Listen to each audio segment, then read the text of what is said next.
Manchester United and England left-back Luke Shaw has vowed to come back stronger after he suffered a double fracture of his right leg during United's 2-1 defeat at PSV Eindhoven last night. He was treated on the pitch. He required oxygen following that pretty brutal tackle by Hector Moreno. But just how big a challenge does he face in coming back from a broken tibia and fibula? Dr. Ralph Rogers is a consultant in sports medicine. Good morning. Morning.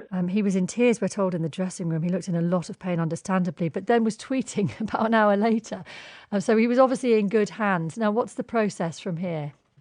I'm sure he was in excellent hands. He'll probably fly back and have his surgery.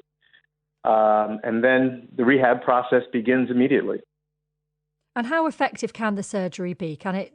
What's involved in that? Well, I'm not a surgeon, but we've seen this type of injury before. And so I'm not going to go into the details of what I know about surgery because I'm sure I'll get it wrong and somebody will say, look, we do it this way now or something like that. But well, that's fair enough. In that case, let's concentrate on the rehab because actually that is right. going to be the most key element in terms of his recovery, isn't it? And that is the key element, is, getting back. And that, we're looking at probably anywhere from, I would say, 6 to 9 months. I've heard some people throw around he'll be back in 6 months, but it's depending on what type of fracture it is. We don't have all the details. So again, it's never safe to assume. But will he be able to do anything at all initially after surgery, or will he be completely laid up, presumably at first?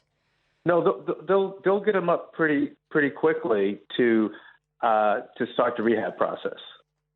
Give us an idea. What kind of exercises would you start with? What kind of movement would you begin with? Well, I'm sure Manchester United has all the latest gadgets. As soon as he's able to walk and mobilize, he will be able.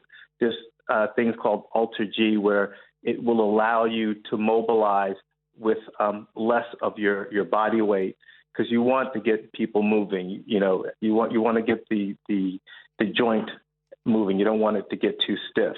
But like I said, I'm sure he's in excellent hands, and it's not written in stone. It'll be according to what he can do when he can do it.